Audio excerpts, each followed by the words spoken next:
Okay, would you call the roll, please? Yes.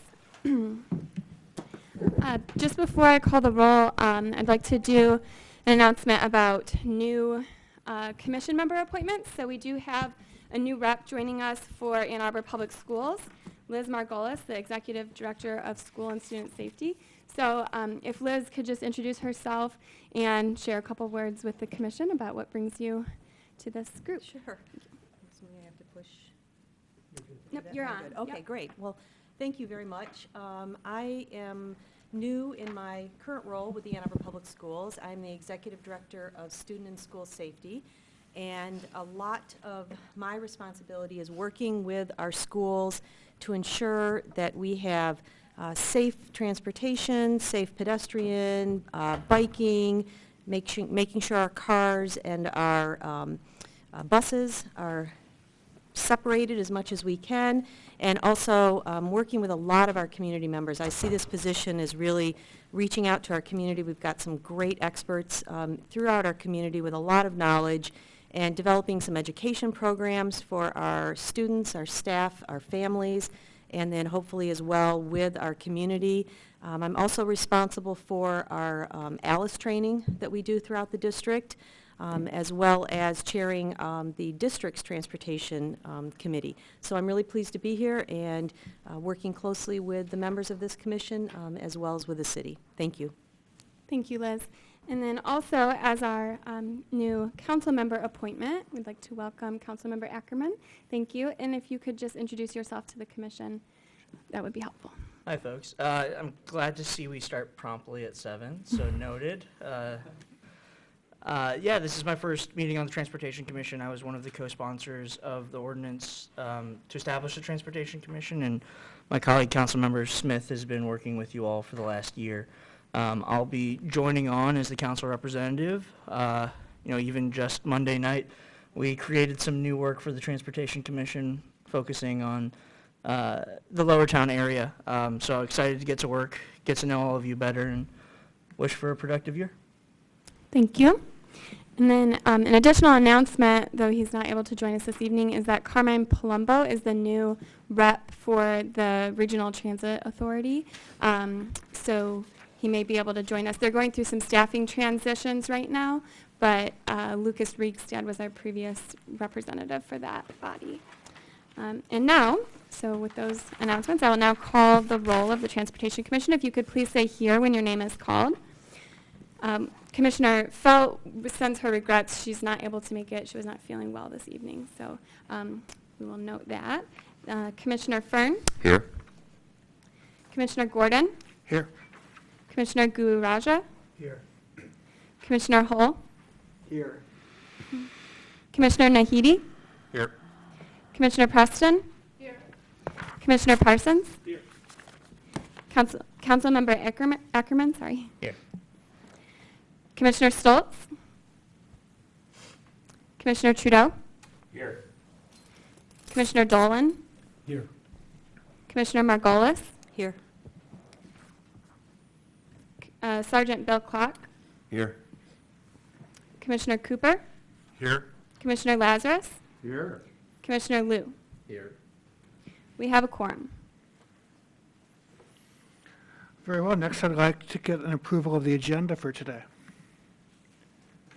Are there any modifications anyone wants to offer to the agenda?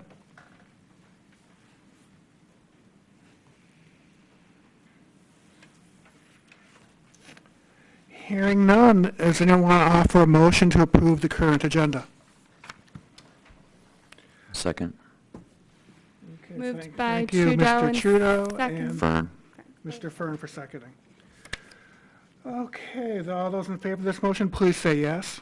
Yes. Anyone opposed? The agenda is approved. Now we're going to move on to public comment. So, anyone who would like to make a comment at this time, your talk is up to 3 minutes. We'll count down the clock for you, and please, when you get up to rise to the podium, sign your name in. Would anyone like to speak?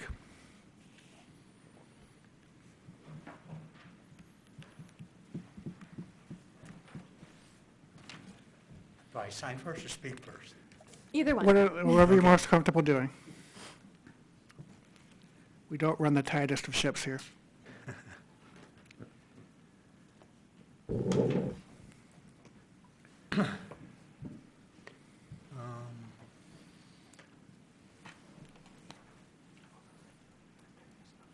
Okay, thanks. I was a little out of breath. I just rode my bike down here from Hilldale. I live at 2387 Hilldale, and you can start my clock. I'm Ken Garber, and on Monday, City Council directed city staff to develop the scope, schedule, cost, and funding sources for a mobility study of Lower Town. Staff will present these to you at your January meeting, and then your recommendations will be sent to City Council. I hope you recommend that a good study be done. It's badly needed. But maybe you should think slightly bigger.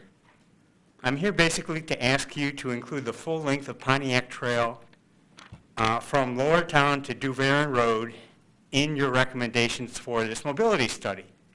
I live just off Pontiac Trail in Huron Highlands neighborhood, so yes, I'm trying to piggyback on this study. Why?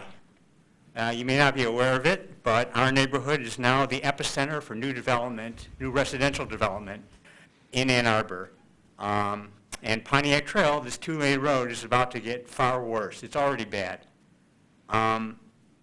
North Sky is under construction. That's 195 houses, 523 bedrooms.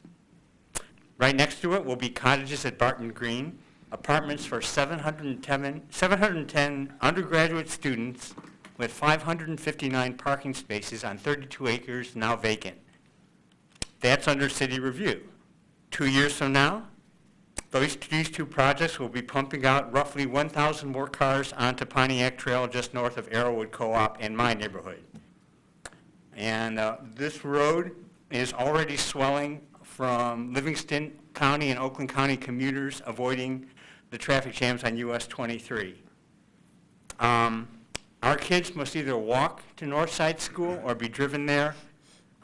It's kind of a toss-up once these new projects come in, which will be faster, but inarguably it's going to be more dangerous. There are some examples I could give you of inadequate or non-existent crosswalks, but I don't think time allows me. There is a bike trail on Pontiac Trail, which is great, but it's narrow, and it's often blocked by trash bins and recycling bins. I had to dodge them just now coming down here. And also the snow typically is not cleared from these lanes. Anyway, I think Pontiac Trail is deserving of study. I don't think the incremental cost of adding it to the Lower Town study would be that great, but I don't know. I think you should ask staff to actually come up with an estimate. Maybe the resolution on Monday, you can interpret that as only being Lower Town strictly, but I'd like to point out that 2 of the 4 sponsors on Monday expressed support for an expansion of the study to Pontiac Trail during the City Council meeting. Thank you. Thank you. Would anyone else care to testify? All right, well, again, thank you so much, Mr. Garber. Okay, with that, will bring us to the approval of the minutes. Are there any modifications to the November 15th meeting minutes?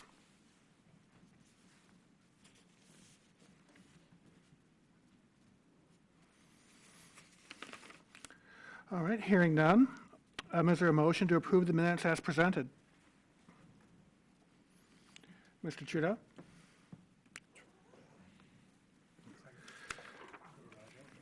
Thank you. I can't really pronounce your last name very well. We can do a voice vote on this. So those in favor, please say yes. Yes. And anyone opposed to the minutes as presented? Okay, with that, the motion is approved. We're on to old business now. So, would Mr. Nahidi or Mr. Parsons like to update us on the CIP committee update?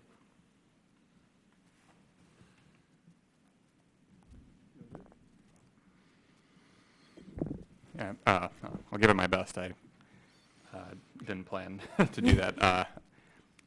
So we met on Friday, this past Friday, I guess, to so Brad, Linda, Diane, Kayla, myself, and a member of the public to discuss upcoming projects in the 2018 and 2019 CIP update.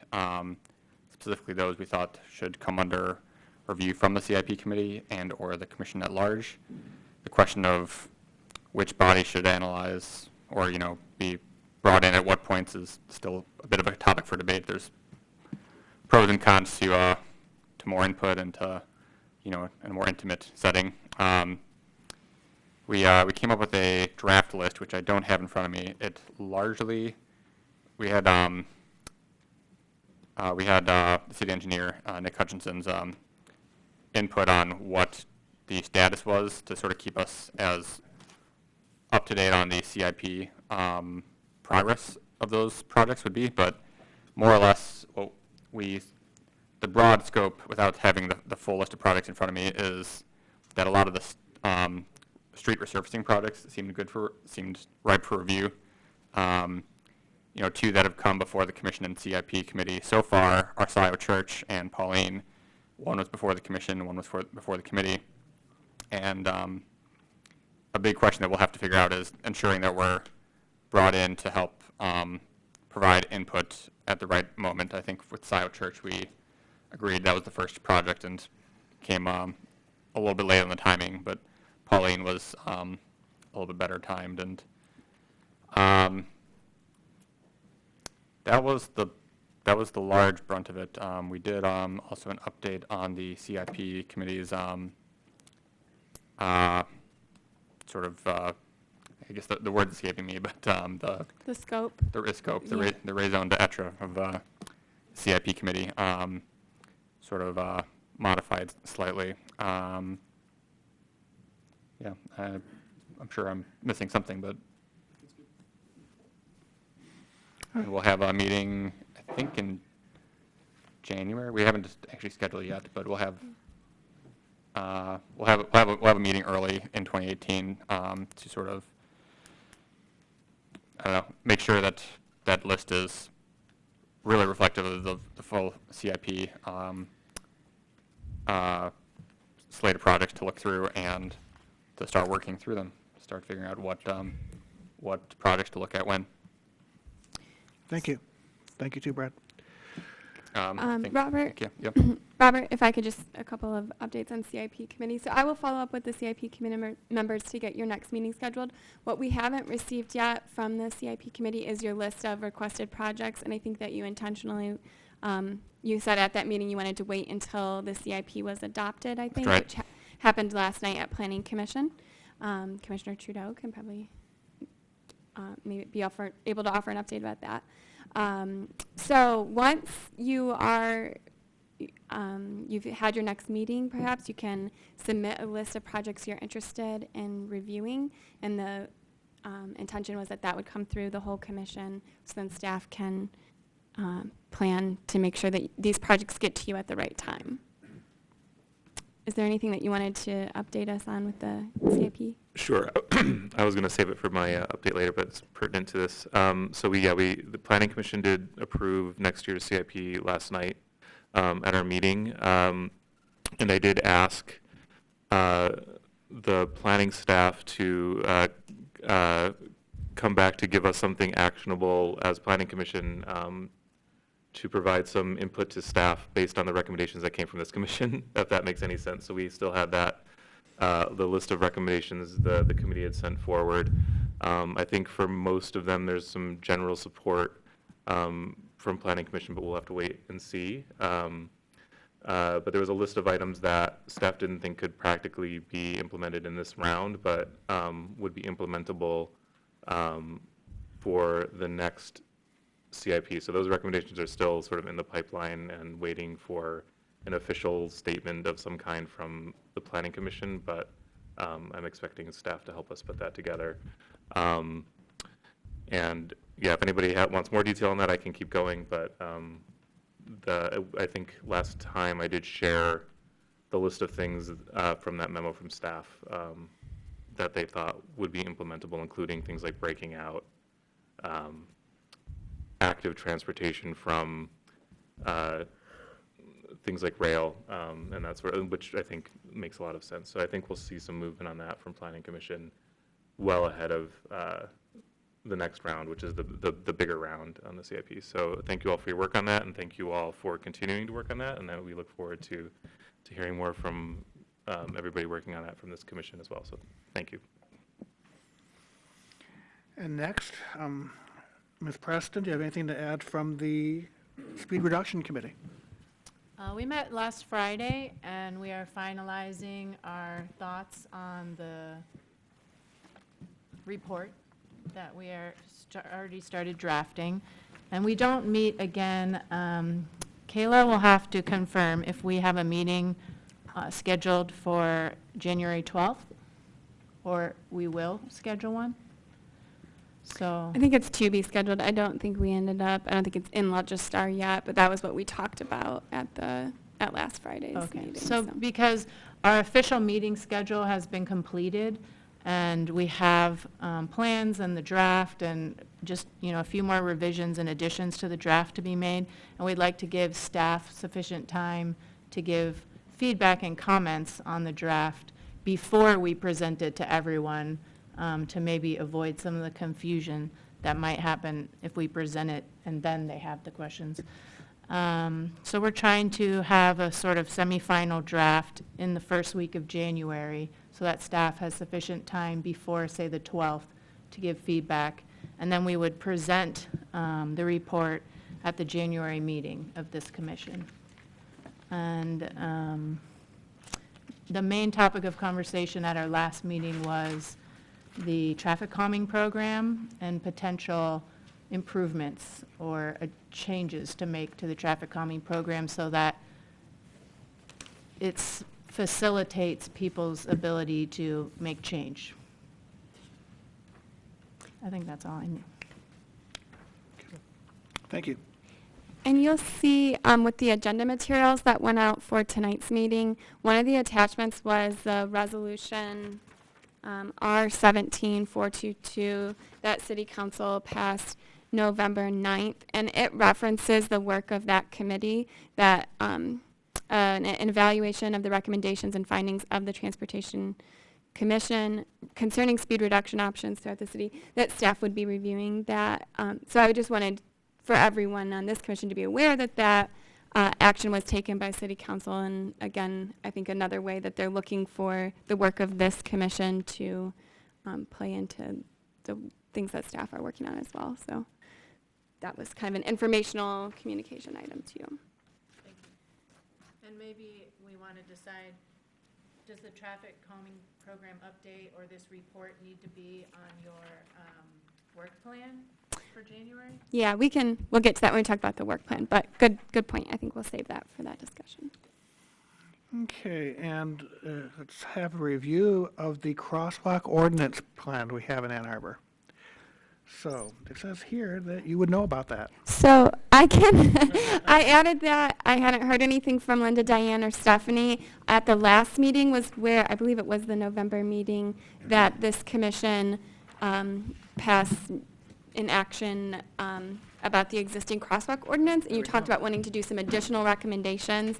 I know that Commissioner Preston and Commissioner Felt had each submitted their own separate thoughts on that, and you were going to work together to create something. I think our goal is to create a summary that includes all the points that were brought up by the people at that meeting. And so I don't think we have a viewable draft of that right now, Okay. but maybe, Kayla, you might want to have a reminder push to Commissioner Felt and I. Mm-hmm. Do you anticipate having that for January I then? think or- that would be no problem. Okay. Great, thank you. Okay, thank you, Kayla. Okay, on to new business. First, the agenda. Or the meeting calendar, rather, excuse me. That's this document. And if you put in your calendar, as I earlier did, you'll find that about 1/3 of these dates are on Wednesday, or on Thursdays rather, and not the Wednesdays that we have historically been on. I can offer a little bit of explanation on the meeting calendar dates. So we typically meet on the third Wednesday. However, there are 5 total dates that are not on the third Wednesday, so it's actually closer to half of your meetings. And there are a number of holidays that fall mid-month, and regardless of whether it's on a Wednesday, it's impacting our whole calendar. So if City Council, if there's a holiday on a Monday, such as Martin Luther King Day, President's Day, City Council gets moved to Tuesday, which bumps Planning Commission then to Wednesday, which is bumping Transportation Commission to Thursday. So the way that I have revised your schedule to work around Martin Luther King Day, President's Day, Ramadan,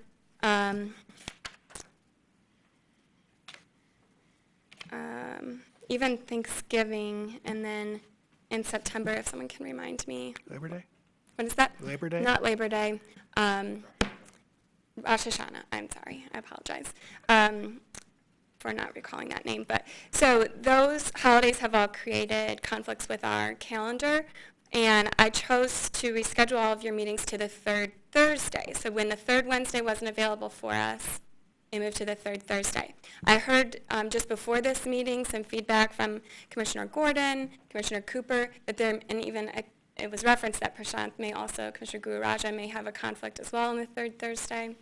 So if that's the case and third Thursday is not a good alternative, we can look at this. I mean, if there's going to be a concern about making a quorum, then we need to find a different alternative. The second Tuesday may be or not second Tuesday, second Wednesday. However, I don't think we'll be able to be televised.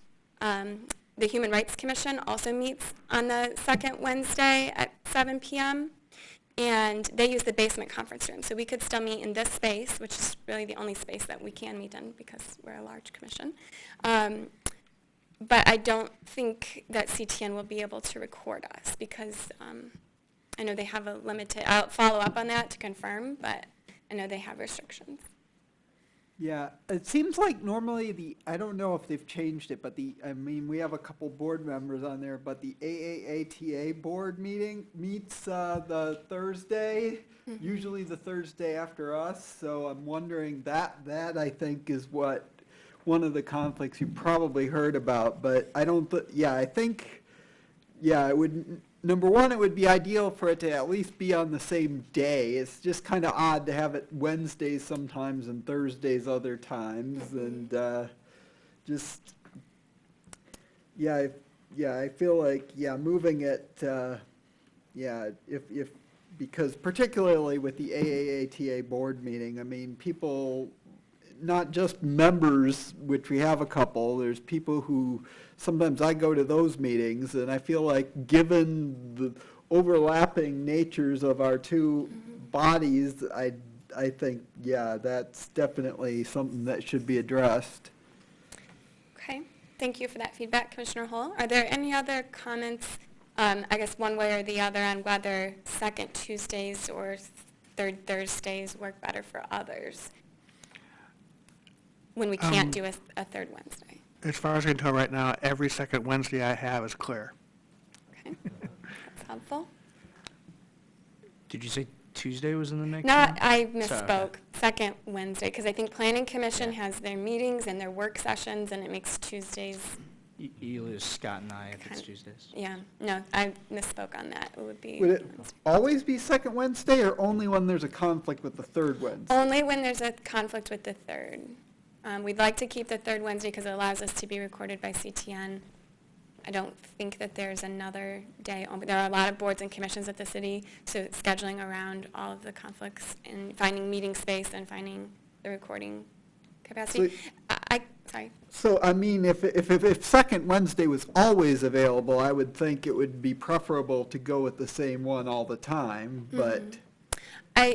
Like I said, I'll need to confirm, but I think switching to second Wednesday entirely would mean either that we can't be recorded or then Human Rights Commission is no longer being recorded, and that's not a call that I'm able to make, that I know right now. We need more follow-up. but we Well- try to schedule around other commissions as much as we can. Our January meeting is scheduled for the Third third Wednesday. Third Thursday. Third Thursday, excuse me. No, Yes. Wednesday, January, the 18th. Should be a Thursday, because that's a Martin Luther King Day Oh dear, bump, unless that's mistyped. you're right. Is it the Thursday, third Thursday? Yes. Yeah, okay. So Kayla, is there a reason the fourth Wednesday wouldn't be open? I'm just noticing that a lot of these dates are pretty early in the Yeah, I month think, anyway. is that Energy or Environmental Commission? I think that there's another commission that has this meeting space and CTN already. Okay. So what I would like to ask is if we can, although third Thursdays may not be preferable due to the AATA board conflicts, if we can agree to do January 18th at least, because we need to have our next meeting date set tonight. And I understand that means some commissioners will miss the January meeting, but we'll work on resolving the other third Thursday conflicts. I can look into the second Wednesday alternative a little more about CTN's recording capacity. I wasn't, like I said, I was not aware of the third Thursday conflict until just before this meeting started. And actually, Brad, we have a weekend retreat during January. We don't have an evening meeting with the WBWC in January. So we'll be So here. January will be okay? January will be fine. Okay, so, but we'll lose Commissioner Guru Rajan, we'll lose Commissioner Cooper. Yes. In the interim, do people have enough visibility into their 2018 calendar to maybe make a doodle a viable option to make sure we have quorum on any given dates? If we need to end up going with the third Thursday, then well, regardless, yeah, that would be, And that way, people who can't make the January meeting can still vote on their preference? yes. Yeah, can do a doodle poll.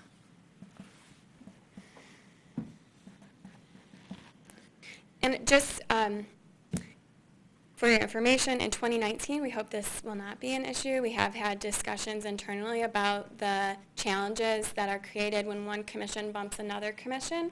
So we're moving forward still. We're working around other commissions that have already set their calendars. For example, Planning Commission sets their calendar in the fiscal year. So your dates in the first half of 2018 are already set, and we're working around that. In 2019, we're hoping for commissions to observe their regularly scheduled meeting date, and if they get bumped because of city council, that they would find an alternative open meeting date rather than bumping another commission, so that we don't have this chain of it just being pushed down the line. So we hope to have a better 2019 calendar, but in the meantime, thank you for bearing with us. And I think Commissioner Gordon, if you could handle doing a motion, if we can approve the January 18th, if the commission would like to take action on at least accepting January 18th as your next meeting date, then we can move from there in January with the full commission calendar. Okay. So would anyone like to move on that issue? Having January the 18th at this location be our next meeting date. Zachary moves. Anyone second? Second? Michael? Commissioner Okay. Hall? Yeah. Oh, that was Tim, right.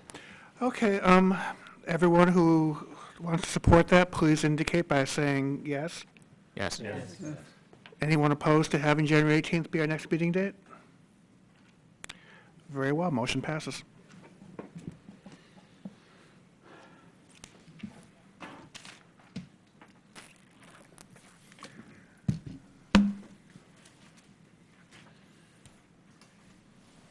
Okay, next, Kayla is going to give us our 2018 work plan agenda.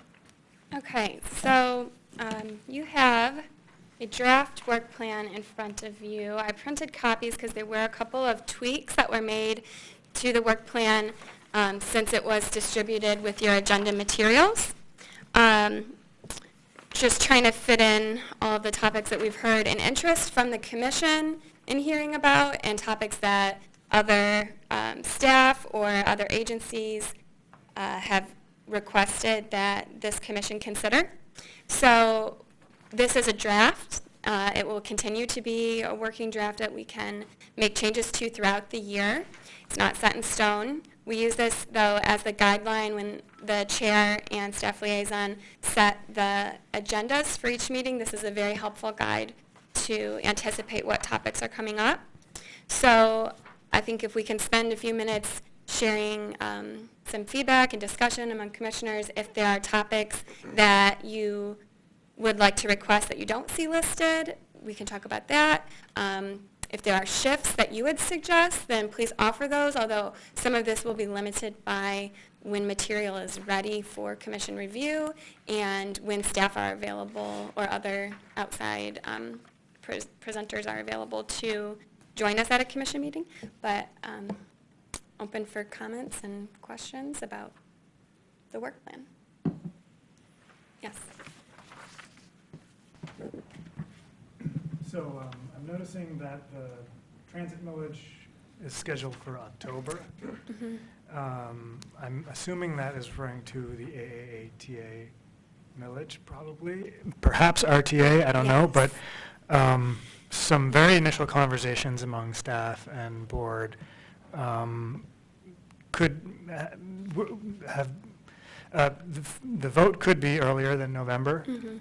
In which case, October would be too late. Right. There hasn't been a decision yet, so maybe we can, I don't know the best way to go about. Yep, it may have been premature to plug it in at a date. That was when we were talking about, and Commissioner Cooper shared similar feedback that we weren't sure yet when. And it does refer, that was also uncertain. Is this going to be AATA millage? Is it going to be RTA millage? We don't know yet what's going to be on the ballot, so, and when it's going to be. But we plugged it in kind of as a placeholder. It may be more appropriate, particularly if conversations are leaning more toward an August instead of November election. Well, I don't know that We don't there's know a yet. lean one way or another just yet, but I think obviously scheduling it for October and it being in Yeah. August be too late. Right. So maybe we can tentatively include it for July, and then if it looks like the board has decided to go in November, maybe we can push it to September or October in that instance. Yep, I think that's fine. I was going to suggest alternatively, we can tuck it under potential future topics and not assign a date to it at all, but I'm comfortable putting it under July, and then it's easy to move it out later in the year if we end up not being ready for the discussion yet in July, either way. So I'm comfortable with Okay. that. Thank you. Yes. Commissioner Ackerman. One, because it's top of mind, thank you, Mr. Garber, but I'm not seeing any update on the Lower Town mobility study? It's on the January 18th agenda under business resolution requesting Sure staff enough. review of mobility in the lower I town. should have started at the beginning. And the second one is, in May, council will be approving the second half of the two-year budget we set this past May. And I think a lot of that may be topical to this body, and maybe getting some, city council getting some feedback and administration getting some feedback would be useful. I'm looking to Mr. Lazarus because it's his budget. I think April would be a good time to give you the opportunity to provide input with, so that we can seriously address it, and it's just not a pro forma review. Great. So add that to the May, was that? Do you need that as an amendment? I would offer that we do it in April, not May. Oh, April, sorry, I didn't hear that. And then Okay. we can report back briefly in May. Otherwise, we're just, I mean, out of respect for the commissioners, I just don't want it to be something that's already decided upon, and, or we don't have enough time Yeah, the to consider. So April May's- is probably a better time, I think Yeah. May 17th would be after council approval anyway, so it would be after action. after in May. Yeah, Yeah. so April would be the, No, we Perfect. Next meeting. we certainly want the input from the commission before things are set in sand. Great. Make that addition. And Commissioner Preston, the speed reduction committee recommendations are in there for January. You referenced the traffic calming program update, and we have that listed under potential future discussion topics because we weren't sure yet when we'll have something. So rather than be guessing, we thought we'll make note so we don't lose sight of it, and then plug it in at the right time. I was wondering if Commissioner Margolis was thinking maybe we would have like an update to the school and city coordination of non-motorized safety. Because it would have been, if we do it like in the summer, next summer, it would be like a year after the first time we discussed it. And there's a lot of like planned changes between now and then. I could offer maybe we do that in March, because this year, if you remember, the plan we had would incorporate recommendations from groups such as A2 Safe, Transport, and if we did it in March, we'd get it at the beginning of the construction season. And again, we could get meaningful input, both from a work plan standpoint and from a budget standpoint. And then we could set expectations and a schedule so we can be held mutually accountable. That sounds fine to me. Thank you. Add that to March.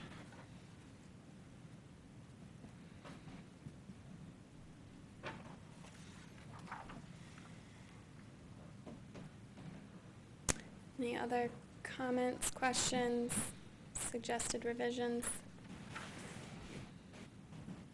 Okay. I'll bring another draft of this to the January meeting, and then the commission can choose whether you want to take some action to accept it or adopt it, or keep it more informal. I will make a revision to share with you, incorporating the comments that we heard tonight. Okay.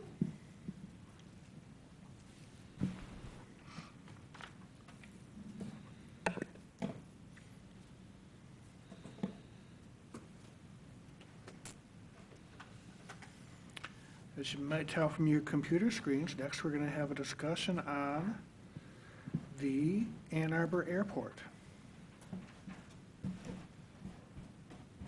Okay, so I would like to introduce Matt Kulhanek, the City of Ann Arbor Fleet and Facilities Manager. Thank you, Matt, for joining us. Matt's going to be sharing some information about the Ann Arbor Airport. He'll provide a brief presentation, and then there'll be some additional time for question and answer. And Matt, set up there with your aerial background if you want to switch to any of the other images. Thanks, Kim. Take advantage of this fancy podium here. Oh my God, I had no idea. Yeah, even make it for big guys. Well, good evening. As Kayla said, my name is Matt Kulhanek. I'm the airport manager for the city.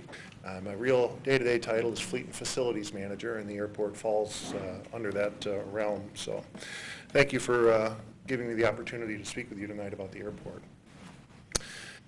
I didn't know specifically what the commission might be looking for, so I thought I'd just provide some general information about the airport, the type of activity that we have down there, a little history, a few statistics, those type of things, where we're going and where we see ourselves going in the future, and then really open it up for questions and comments, and if I can answer those off the top of my head or with the materials that I have, I'm glad to do that. If I can't, then staff can take some notes and we'll respond to your follow-up questions that you have. So I'll go ahead and get started. Just a little history. The airport was established in 1928. Early aviators actually used the site before that, really as late as World War I. The first terminal building was built in 1933, and it's still there. It's used as a welcome center on State Road. The first T hangars were built in 1948, and those are also still in use as well. The current runway configuration was built in 1957. So the runway, as it's set up now, including the length of the runway, has not changed in 60 years. There's currently about 730 acres that the city owns for the airport, basically stretching from Lower Road to State Street and from Ellsworth to some of the southern development. The Ann Arbor Airport is obviously as an airport, it's one of the four modes of transportation as part of the federal transportation system. Railways, roadways, and seaways being the other modes. Our airport is part of the National Plan of Integrated Airport Systems. NIPIAS is what the acronym is for. And basically that's indicative from the federal level that the airport has a level of importance in the federal aviation air structure system. Part of that, with that are responsibilities on how we take care of our airport and what we provide, as well as benefits. We receive entitlement funding from the FAA. Those are grant funds that are available to us for eligible projects and to maintain the airport, to make sure it's open and available to the public. The airport is open 24 hours a day, 7 days a week. It never closes. Of course, with our airport, most of our activity is during daylight hours. We don't get a lot of night traffic there. Another indicator of the level of importance, I guess, of the airport is the fact that we do have a FAA-owned air traffic control tower. So in the state of Michigan, which has over 230 airports, there's only 16 airports that have air traffic control towers. Of those 16, only 5 of them are general aviation airports, which is what the Ann Arbor Airport is. And though the airport is small, it's very busy. We're actually, we vary between the 6th and 7th busiest airport in the state of Michigan. We go back and forth with a willow run each year on who's busy or not. So very busy. We also have the shortest runway of any towered airport in the state of Michigan at 3,500 feet. The state also is a very active part in the aviation system. They have what's called the Michigan Aviation Systems Plan. In your packets this evening was a summary of the Ann Arbor Airport part of that plan. The plan was just updated this year, so you have pretty fresh information about the airport.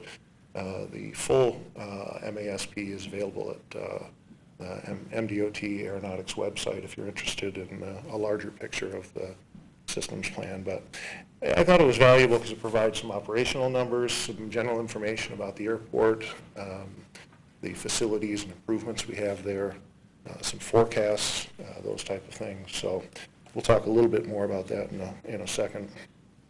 We are a Tier 1 airport under the MASP. There are 8 areas that the state looks at and evaluates how your airport addresses. Part of it is, your business centers, general population areas, those type of things. And if you, in any of those 8 categories or goals as they target, if you meet a Tier 1 acceptance at that level, they classify your entire airport as a Tier 1. So we have a couple of areas that were Tier 1, other ones that were Tier 2, others that are Tier 3.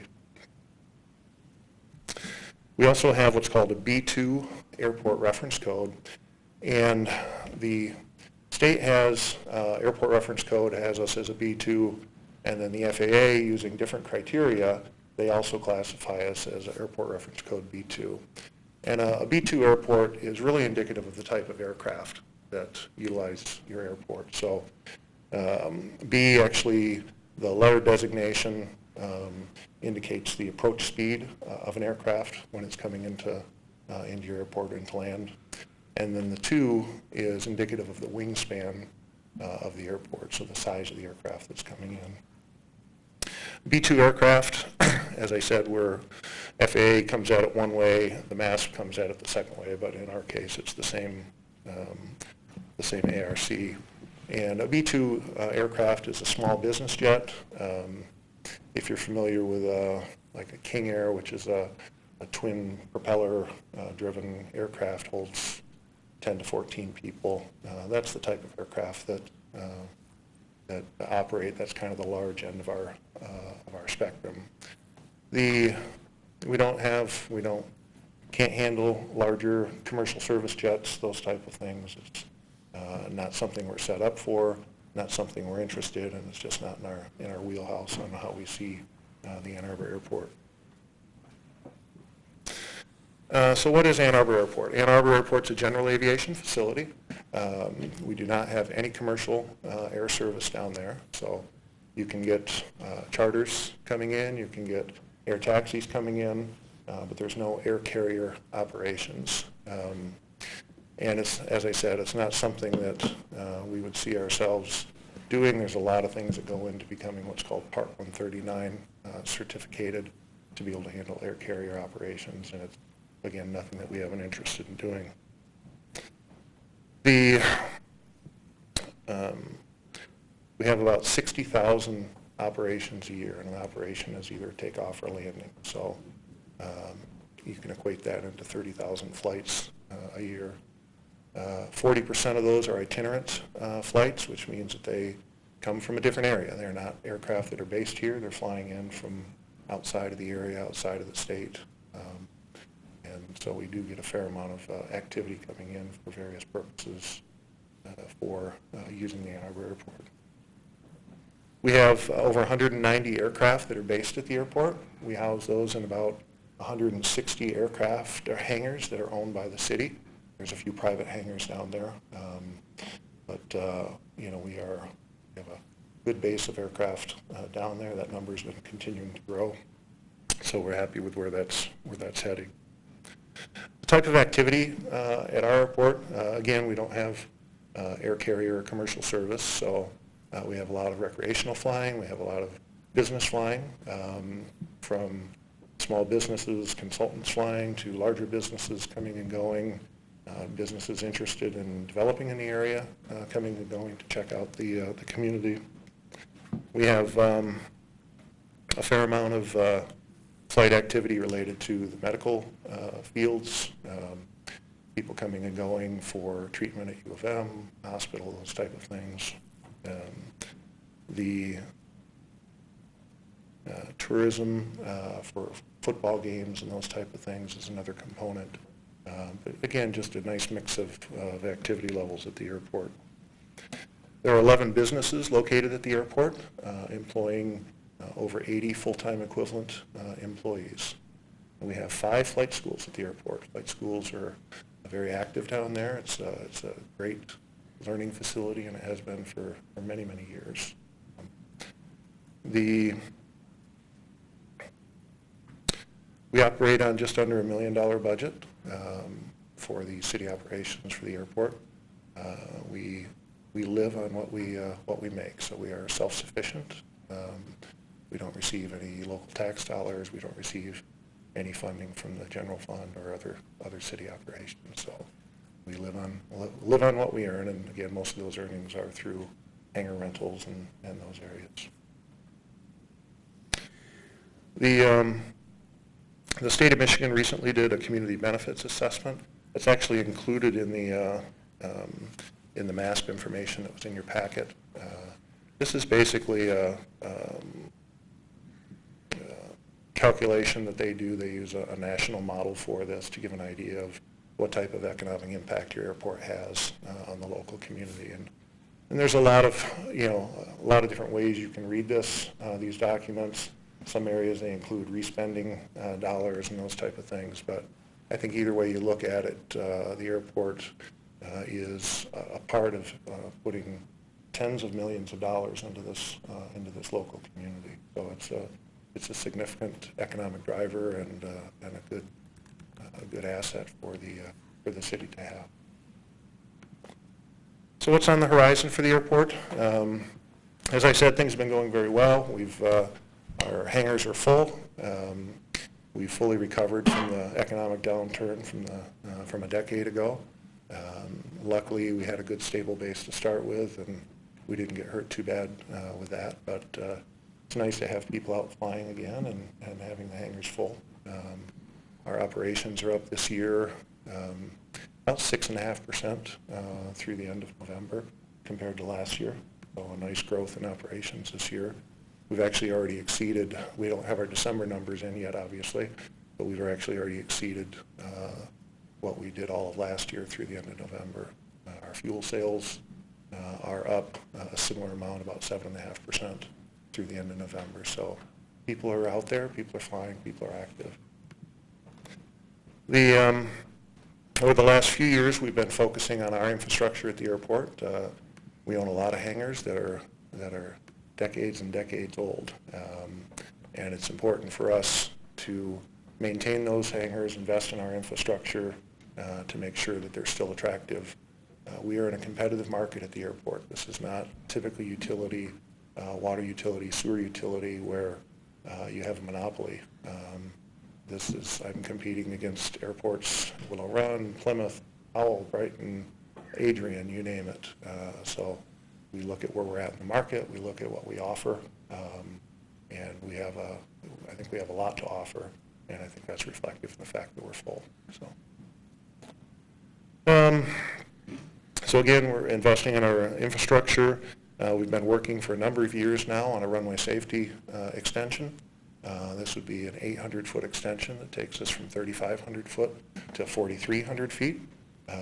It's been a contentious issue with some of the neighbors in the neighboring townships down there, but we're continuing to work on making sure that we provide a good environmental assessment document that is justifies what the impacts will be, and then a good decision can be made on that. So if you look at the MASP information, the one area that we are deficient in our Tier 1 airports status is our runway length. 4,300 feet is what the state looks at for a Tier 1 airport under the MASP. One of the things with the project we were also looking at doing, it would actually shift the runway 150 feet to the southwest, and the reason that we're doing that, there's a couple of reasons, but one of those is, as you may be aware, that section of State Road needs to be expanded. The Washtenaw County Road Commission a couple of years ago completed an environmental assessment on expanding that roadway to handle the volumes and improve the level of service in that area. And we had met, when we designed this runway, we had met with the Washtenaw County Road Commission, talked about what's their biggest, what would they like to see. They had done a study in 2005, and we worked with them off of that to develop what they want to do, maintaining the center line of the road, sidewalks, bike lanes, 2 lanes in either direction, those type of things. So we made sure that in our project, if it goes forward, we've shifted the runway far enough to allow them the additional right-of-way they need. They don't have the right-of-way now, and we have to maintain a certain separation from the end of a runway and roadway. And right now, if they tried to expand the roadway using the existing center line, they wouldn't be able to do that. So try to work with them to make sure that they can do what they need to do. Got some other projects that we're looking at, just in the early phases, maybe some additional hangars. We've got some road improvements on our internal road system down there that we're looking at. But that's kind of where we see the airport heading. So at this point, I would just open up to questions that you may have, and I'll try to address them as best I can.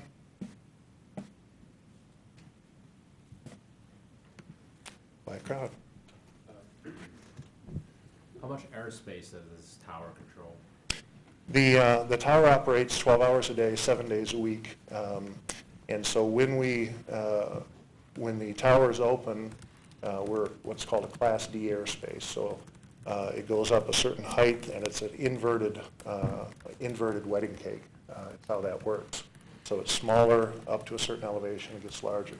Because Detroit Metro dominates the airspace, Class D airspace actually stays underneath the Class A airspace that Detroit Metro has. So when the tower closes, then we operate as what's called Class G, which is basically what they call uncontrolled, though it's just radio-controlled activity. But again, our activity levels are very low at that point. Other questions? All right. Well, if you think of anything, feel free to let me know. And go ahead. I'm sorry. So the site sits within Pittsfield Township. Is it inside or outside any of our annexation agreements with the township? Would this ever become true? It is adjacent. There is adjacent to the city at one point. There's been some back and forth. There's some old, we refer to them as peace treaties back in the 70s that went to court. Doesn't sound like a peace treaty. Yeah, that's what came out of the court cases, was the peace treaty that determined some of those things. And I guess I would defer to legal to tell you if it's an area that could be annexed or not.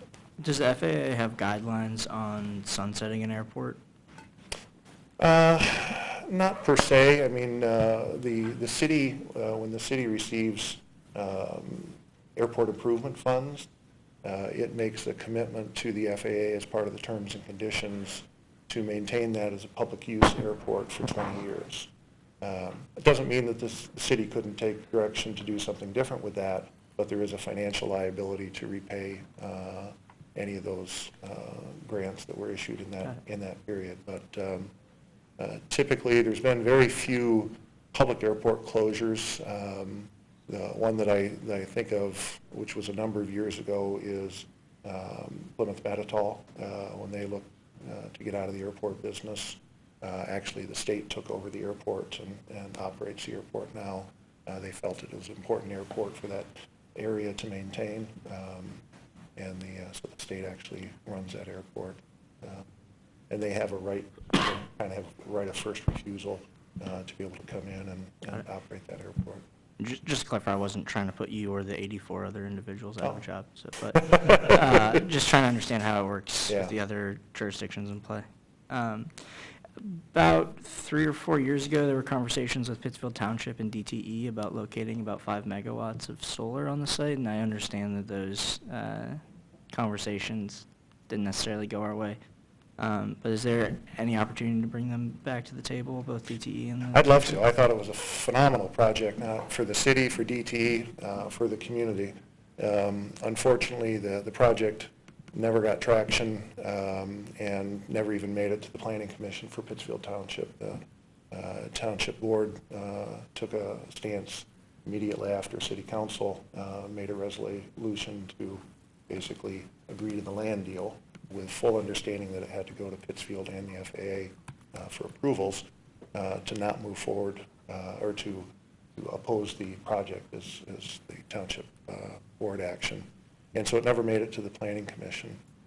The DT was looking at a time frame deadline that they had to deal with because they had to get a certain amount of their portfolio into renewable energy sources by the end of the year. So they were facing a time crunch. Didn't really have an ability to approve that. Pittsfield then took a further step shortly after their opposition. They actually changed their ordinance to not allow it in the zoning that we currently have at the airport. What is the Pittsfield zoning at the airport? The airport, most of the airport is agricultural zoning. Before, it was allowed as a special use permit under their zoning ordinance. But they changed their zoning ordinance shortly after we proposed putting a solar farm there. So I don't think, again, as much as I think it was a great project, I don't see an opportunity that's gonna come back through. Unless legal has something to say. Yep. All right. Thanks. All right. Other questions? Well, thank you for the opportunity. Yeah, thank you. Thank you. Next, we're going to have a talk about winter maintenance. Yes, so Molly Maciejewski, the City of Ann Arbor Public Works Manager, has joined us to share some information about winter maintenance. So I wanted to point out that we will have future discussions about more like capital preventative maintenance. Pavement asset management is plugged into your work plan. Molly, I'll be right there to help with the presentation setup. But so just so it's clear that Molly's going to cover winter maintenance this evening and that other maintenance issues can be addressed later with the commission, just so you're clear on what you're hearing. So Molly will provide a presentation and then some time for a Q&A as well. It should be, I think, on the over there. Okay,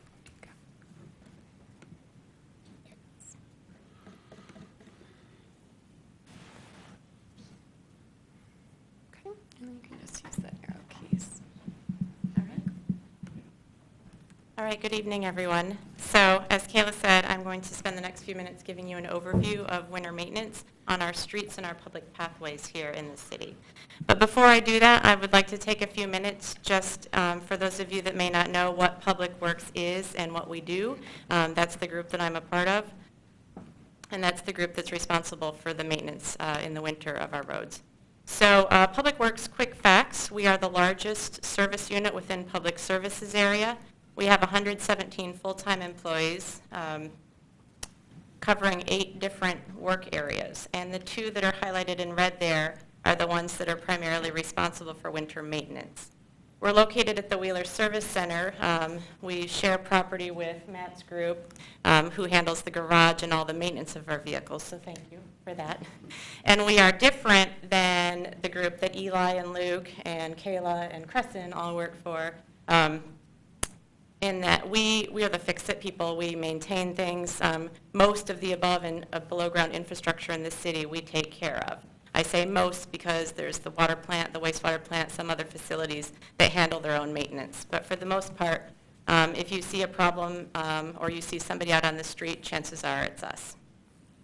So again, the 2 crews that are listed in red there, they're the ones that are responsible for our winter maintenance. And so what does that mean? They're maintaining just under 300 miles of roads, 51 miles of paved public paths, and that includes paths within parks, paths that are adjacent to parks, as well as paths like along Washtenaw that aren't near a park at all, but we've taken them on as a city to maintain because they're challenging or we own the adjacent property. It varies. We're responsible for maintaining the islands and the crosswalks. So we're talking about the pedestrian refuge islands. We do the islands. We don't do the crosswalks themselves or the approaches. That's the responsibility of the adjacent property owner. That's often confused, I know, for a lot of folks in town.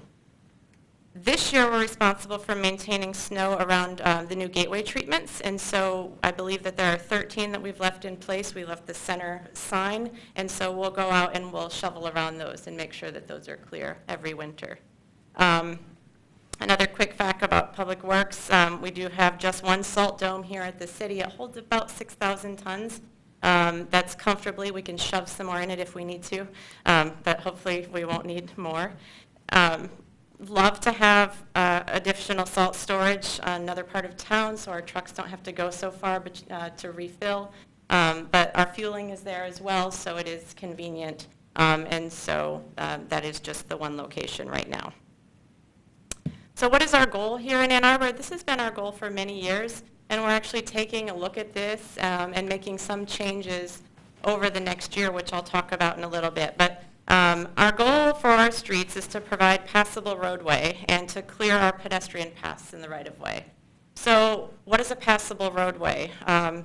Despite what many people would love to see, it's not bare pavement. And so it's free of drifts, snow ridges, ice pack. Often snow will provide traction control once it's packed down, and that's, again, when you see a road that's covered in snow, you often think it's not safe. That's not necessarily true. It doesn't mean you should be, speeding at posted speed necessarily. So it's safe at reasonable speeds given the conditions. And this just shows you some photos of kind of what that spectrum looks like. So bare pavement, you can see, is just what it says. And then you have kind of the gamut that we run. And our roads will look in some variation of this at any given time, depending on the road, depending on the snow event, and other conditions. Really, this decision that we've made here in Ann Arbor is based on, it's a policy decision, and it's really financial and environmental based. So there's a cost, both to the environment and obviously to our budgets, the more we go towards bare pavement. And so we have to balance that. And so, again, for many years, our practice has just been safe at reasonable speeds. So what do we have to take care of our streets? So we have 13 dump trucks that we equip with plows and blades and things. 3 of them are the tandem, so you'll see 2 trailers running down, and then 10 are just single axle spreaders. We also have 34 additional vehicles that we can supplement in large events. And so those 34 vehicles are in use all of the other time. They're not just sitting waiting for snow. So they may be used by our water distribution crew, our stormwater crew, our forestry, whatever. We put a plow on them and we get them ready so that we can respond in large events in mass. And then we have specialized equipment for pedestrian paths. And I apologize, I don't have pictures of our cute equipment that we have for our pedestrian paths, but I am happy to share it with you. I do have some pictures of plows, and I don't have near as many exciting pictures as you. But so what do we do? What are our methods? So again, this is another thing that we're taking a look at. We've started to make some gradual changes. I'm excited to be hopefully making some other changes, but for now, this is what we do. So we have plows. We apply granular salt, and so that's just what you think it sounds like, and you'll see it scattered on the road. All of our dump trucks are equipped with tanks that carry calcium chloride that we can add directly to the salt to help in those low temperatures. So once the temperature drops below 20 degrees, salt by itself isn't effective, and we need to add something to it.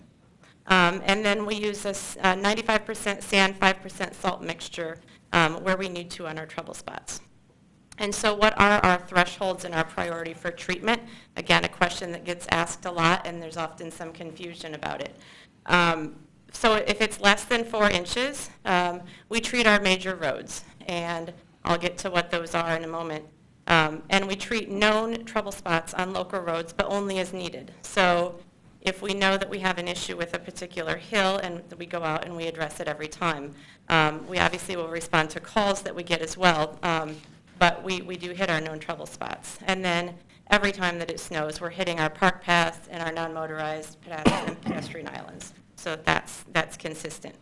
Now, when it snows more than 4 inches, then things change. We increase our staffing, and so we ramp up, and we will staff 24 hours a day until we get the event clear.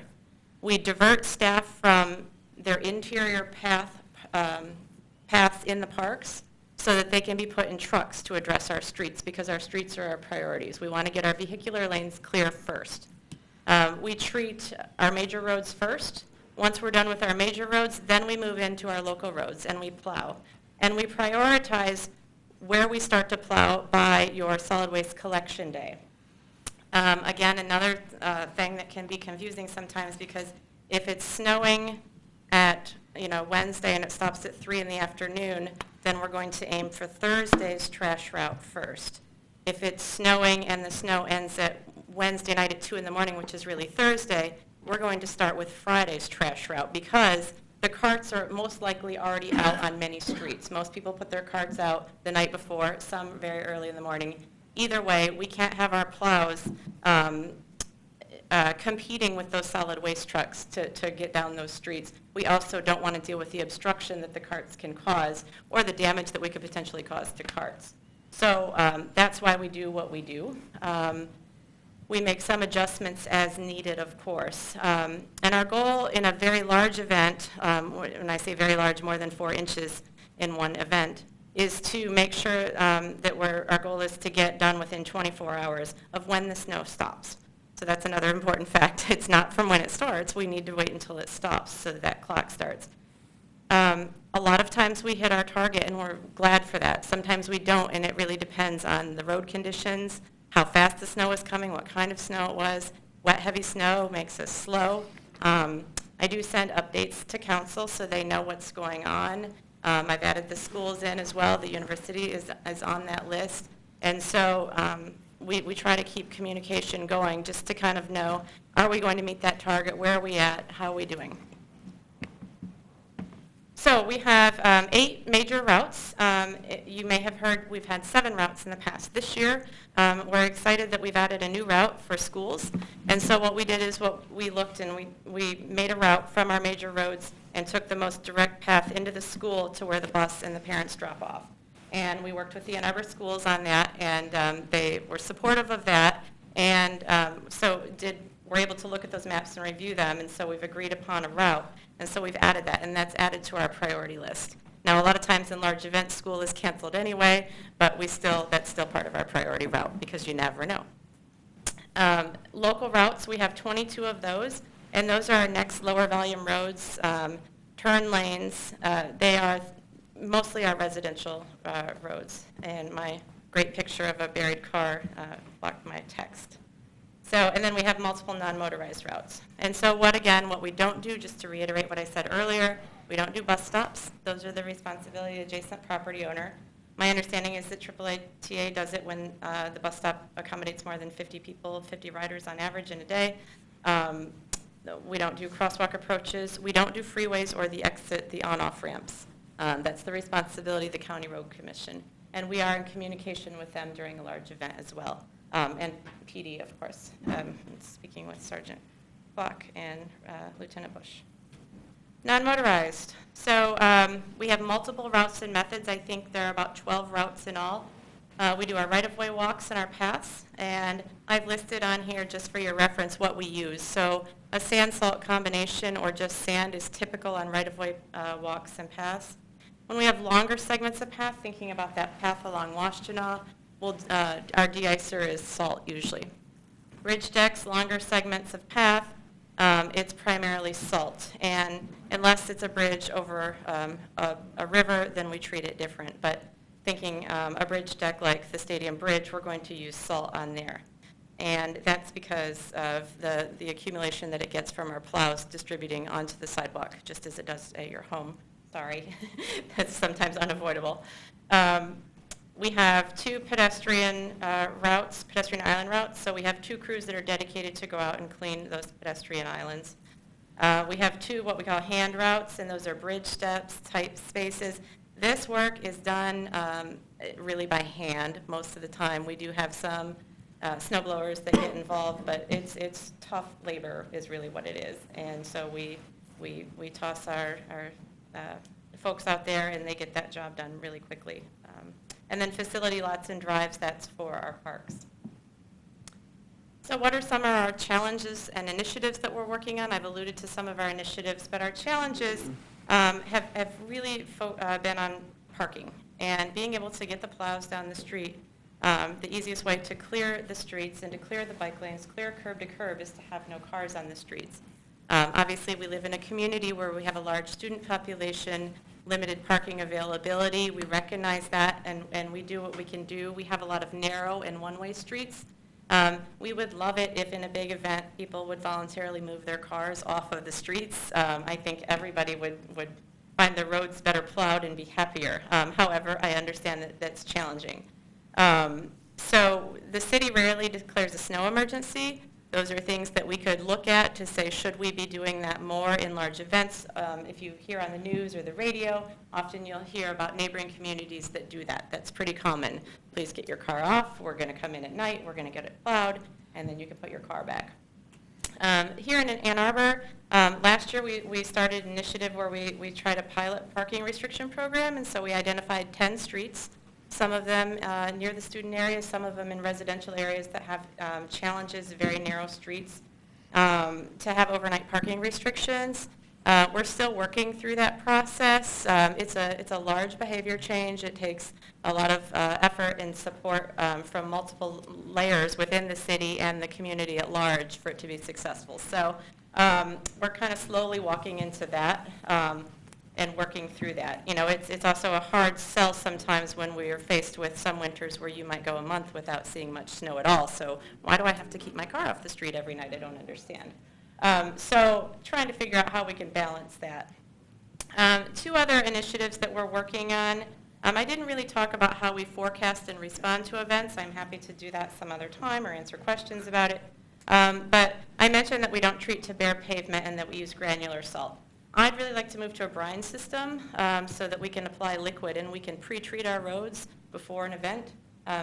The science out there shows that it's actually better for the environment because you don't get the scatter and the blow and you don't have to reapply as much.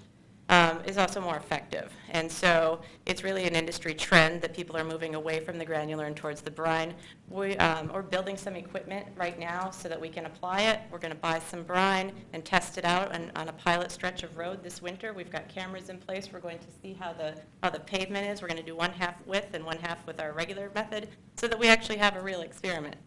The other thing that we're going to do is we're going to install temperature pucks in the pavement in a couple locations. We do use a forecasting system that has one at a station here in Ann Arbor already, but having the ability to have our own would be great. And so we have the ability with the traffic sensors that are already in place to piggyback on those and get those pucks. And so that's a fantastic tool for our toolbox, and I look forward to that.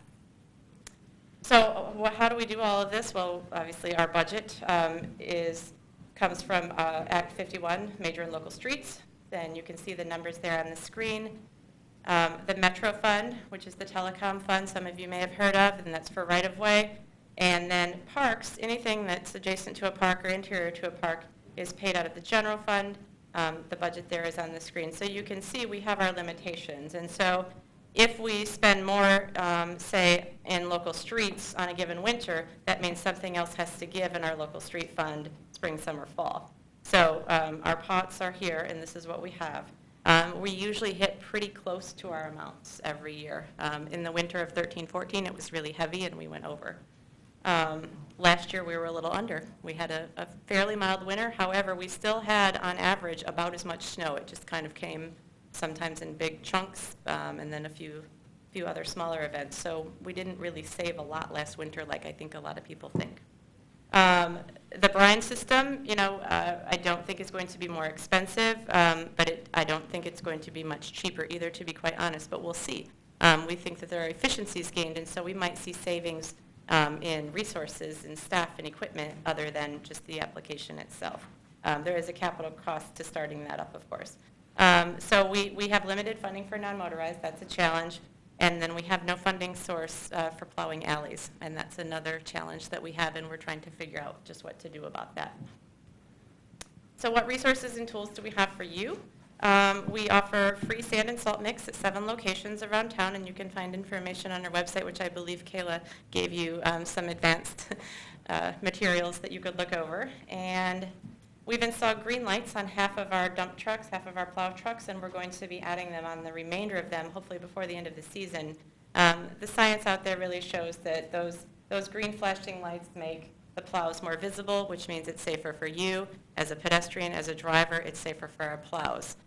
We've gotten good feedback, and it's another industry trend. People are moving that way. It really is very noticeable. So if you haven't been behind one yet, you may soon. I think you'll appreciate it.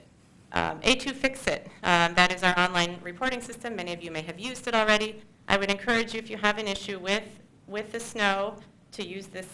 It's much faster than calling or emailing your council person. I know a lot of times you have a relationship already, and that's fantastic, and they get it to us, and we do as fast as we can. But the A2 Fix-It app, as soon as you report a problem, it directly sends an email or a service request to the supervisor that handles that work area. So if you report a pothole, the street maintenance supervisor will get that request immediately, and they can respond. And we're monitoring it all the time, and especially in a big snow event. We've got multiple people watching it. And then vehicle tracking. A lot of you may have already been online to see our automated vehicle locating system. And this is a tracking system where you can look to see where the plows have been. We can look and see what the speed of the plow, if the plow is, if the blade is up or down, if the salt spreader's on or off. So it's very handy for us, and I think for the residents as well. One thing that, oh no, my picture is really small. One thing that I'm really excited about, though, is what we're hoping to launch at the next big event, because we know there's going to be a next big event, right? Is this map, which is kind of tiny, but the idea is where are we going? And so this would be for a large event when we go into those local roads. And the green would show the local route that we've completed. The blue would show where we're working now. The orange would show where we're going next. And then the gray is sit back and relax. We'll get to you as fast as we can. So we do look forward to launching that, and I'm sure that when we do that in the next event, then we'll be sending out links for that. So with that, questions?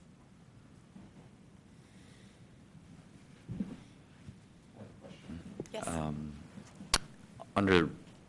In part of your presentation, under problem areas, you mentioned non-motorized pathways, as was mentioned by the public comment tonight, and something that I often hear from cyclists and bicycle commuters is the lack of clearing on bicycle pathways in the city.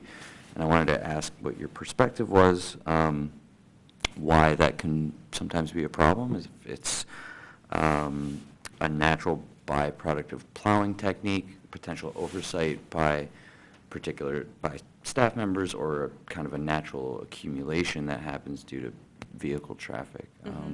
Is there anything that you can tell us about that? Yes, definitely the first and the third. So as far as driver oversight, I think not. It's sometimes, so we prioritize to get, again, those vehicular lanes first.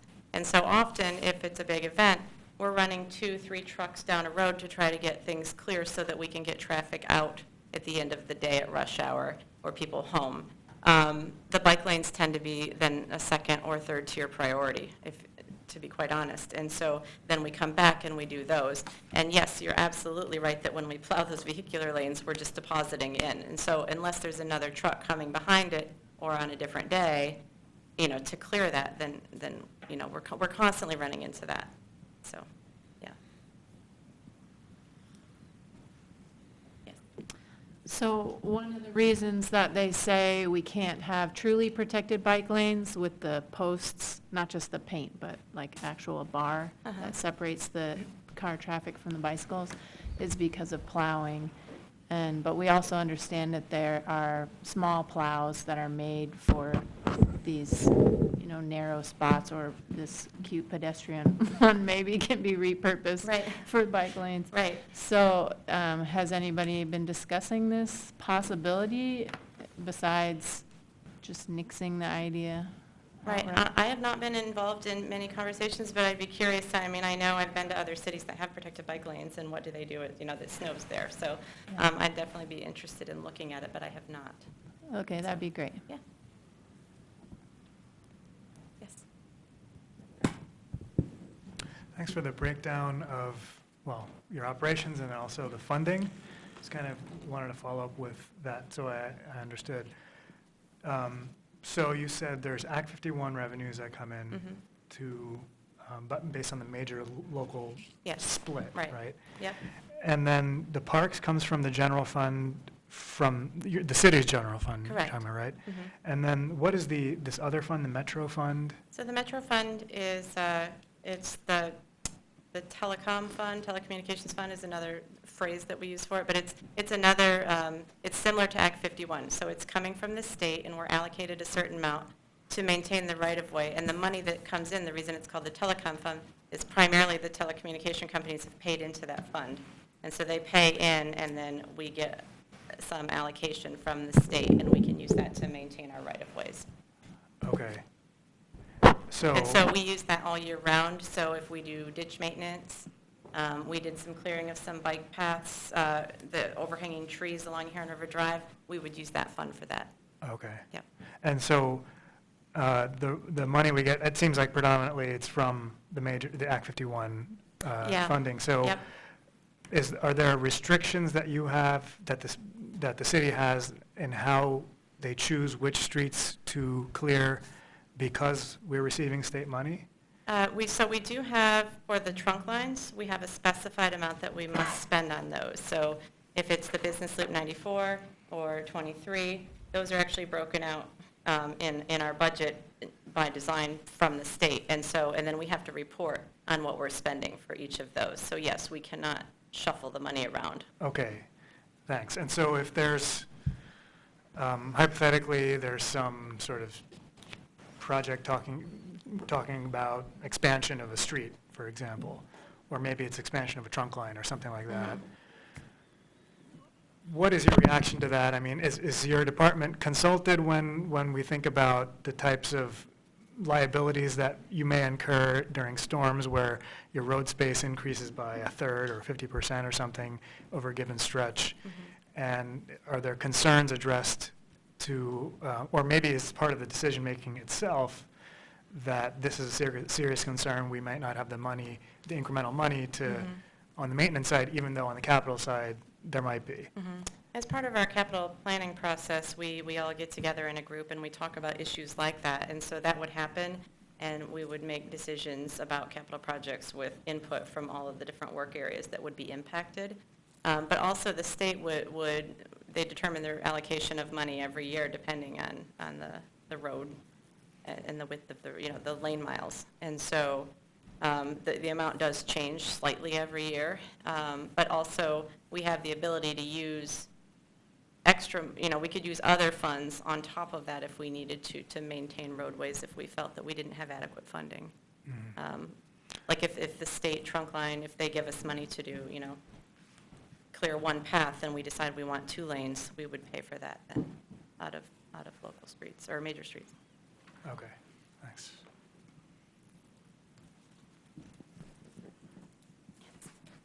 Anybody else? Thank you. You all kind of break down your reactions to snow events in 4 inches or less, and then 4 inches or more. And I think it's incredible that you guys can clear any event under 4 inches in 24 hours. It's great. Thank you. With regards to bike lanes, is there a difference in the prioritization for under 4 inches? Because 4 inches makes a much bigger difference to a bike than it does a car. Is there opportunity to, I guess, what is the response now, and is there opportunity to improve it if the response is less than I would say in a desirable? smaller event, we're able to make more passes on those major roads, but we're not generally going into the local roads at all. So if we hit the bike lanes on the major roads, but not necessarily the local roads. Would going back and hitting the bike lanes on the major roads, still talking about 4 inches or less, would that happen within that same 24 hours, going back in to retouch? I'd have to think about that, Okay. how fast, yeah. We don't tend to use the 24 hours so much in an under 4-inch event, just because we're kind of continually out there. Got it. And then we don't staff up until it's over 4 inches. Got it. So we just have those, 13 trucks out on the road during a smaller event. Understood. Yeah. Okay. And then what's the scope of our path clearance for Washtenaw? From where to where? It's funny, I was just looking at that before the meeting because I had a question from you about it. So it goes to Toomey, Okay. and then it goes back past County Farm Park, but on the other side of the street. So I'd have to think. So Arlington-ish? or- yeah, you have it exact. Do you know exact? You know exact? And I can explain why. Okay. It's the portion of path along Washtenaw that we received, at the time it was called T or T21, basically grant funding from MDOT Okay. to install that path. A condition of that was that we had to take on the maintenance. Got it. So if that was installed, constructed in another manner, we may not be the responsible party for that. But because of how it was funded, we are the responsible party for maintenance. Got it. And then, so closer to 23, that becomes the County Road Commission, and underneath the overpass? Yes. So there wouldn't be any kind of efficiency in us also clearing pedestrian path there, because it sounds like the scope is pretty far away from... Right. All right. I was just hoping, because that pedestrian path underneath Washtenaw is never cleared. Yeah, yeah. That is something we're looking at, and we looked at it last year. We're talking about it again this year. I appreciate it. Yeah. Thanks. I think there's an acknowledgement that, our bike facilities are an important part of the transportation network. Molly's laid out a couple of improvements over the last 2 winters that incrementally address problems and challenges. So I'm certainly not one who's going to give up on protected and buffered bike lanes because of the handful of times a year where it may present a snow removal challenge. And I think we're not going to give up on that. We're going to look at best practices. We're going to start to look at installing protected bike lanes and the maintenance that comes with it. But as an enlightened city that realizes that mobility involves more than motor vehicles, we're going to make sure that as we expand reliance on other modes, we'll take care of them as well. But it's a process. Thank you. I just had one last question. Everything else kind of got checked off my list, but does the DDA have any role in snow removal either, or do just the business owners downtown maintain, are they responsible? And maybe you don't know the answer The to DDA that. does have a coordinated snow response, yeah, that Okay. they do, yeah. And what are they responsible for? They do their parking lanes, yeah. So, and then obviously every adjacent business owner or the DDA takes care of the sidewalk. So, Oftentimes a biz district as well? Yeah, the biz Yeah. district Main does it as Street. well. Yeah, the biz does that, yeah. Gotcha. Okay, thanks for clarifying that for me. Another, if I may? Sure. The alleyways that you mentioned. Yes. in your opinion, what are the problem areas? Which alleyways located where are really a problem? So often so all of the alleys that are public, they're not part of Act 51, and so they don't have a funding source outside of the general fund to clear them. But we know that we need to keep them maintained and we need to access them. So it's a challenge, and it's also a tight space, so it's difficult work to get in there. So, but mostly the alleys downtown seem to be the biggest, our biggest challenges. And so we've got a group that's actually working on a lot of alley issues right now, and that's one of them that we're trying to address. Mm-hmm. So, yeah. And lastly, the test site that you mentioned for the brine system, Mhm. where's that going to be? We are deciding that right Ooh, now. okay. So, yeah. Yeah, it's very likely it'll be on Washtenaw. Okay. Near Huron Parkway. Okay. Yeah. Yeah. All right. Thank you. Thank you, Molly. And our last of the updates for today is our Eli Cooper is going to update us on our transportation plan.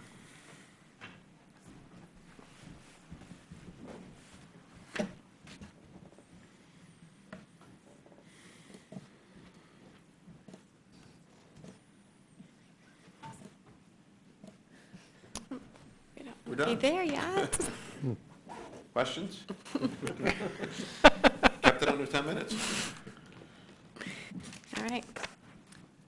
Okay, this side of the table again.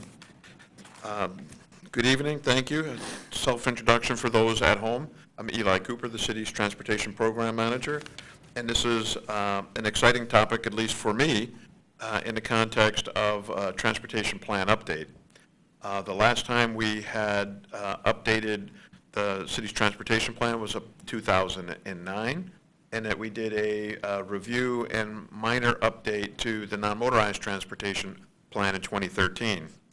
The plan for the plan is that we will integrate the non-motorized transportation plan and the general streets transportation plan into a single document for the first time. Long history about the bicycle plan starting in the late 1980s, and I found a document going through the files today. There was what they call the traffic survey that was done in 1941. That traffic survey is, in modern language, what we would call a forward-looking transportation plan. So that's been going on for a generation or more, and the bicycle planning, which has emerged into non-motorized planning, including both pedestrians and bicycles, a more recent phenomena, and now we're going to bring it all together because, as City Administrator Lazarus has said, we look at all of this as important means of mobility. So for this evening's presentation, I'm going to be relatively brief, and I'm going to focus on three areas in the planning to plan discussion. First thing, since many of you may not be part of especially the folks at home, part of a bureaucratic program, what I want to talk about is what we go through as a procurement process. We can't just decide to plan. We can decide to plan, but we have to go through a process to get the resources, including the project team, together. So I'll talk about that. Then I'll introduce the types of planning considerations that will be included in this planning process, where we will address a lot of, I think, the things that are of interest to the members of the commission. And then ultimately, when we're done planning the plan and planning, there's an adoption and implementation. So that'll be the third part of what I talk about here this evening. In terms of procurement and getting started, recognize that a city transportation plan update runs into the hundreds of thousands of dollars. And for the folks at home, we do have regular procurement policies. And for projects and purchases over $25,000, there's a requirement for a competitive RFP process. What we're working on right now, besides this presentation to the commission, is creating the preliminary scope of work to include in an RFP a request for proposals that will be out for, they usually go out for about a month's time to allow the consulting community, planning and engineering consulting firms to review what it is that we're looking for, allow them to produce their proposal, And once we receive their proposals, we go through a formal selection process. In order to facilitate the best proposals, we outline what our selection criteria are in the RFP, so they know what weight we're putting on their experience and the type of work that we're looking for, how much we value the knowledge and expertise of the project team, and how we look at their detailed proposal. The bids come in, there's a committee. The last time we went through a transportation plan update, the committee included city staff in a variety of departments. It included staff of the AATA, and I didn't misspeak. In those days, there was only 2 A's, to the Transportation Authority, and the University of Michigan, and the Washington Area Transportation Study. So we have a broad range of transportation planning professionals and planning professionals who help us to review the bids and make a nomination. The role that we would anticipate for the commission in the solicitation process is A, reviewing the preliminary scope before it goes out. We'll probably share that in the next meeting or two. And then once the proposals come in and the committee's reviewed those, what we negotiate is a selection and then a contract, and we would be bringing that selection and recommended budget for the project to the commission for your review before it would go on to council. And ultimately, the total project doesn't begin until council authorizes the contract with the consultant. We already do have some budget that's included in the current year's budget to get us started, but that it's, from what our budget request was for last year, it's my opinion that we're going to be needing an additional amount of resources added.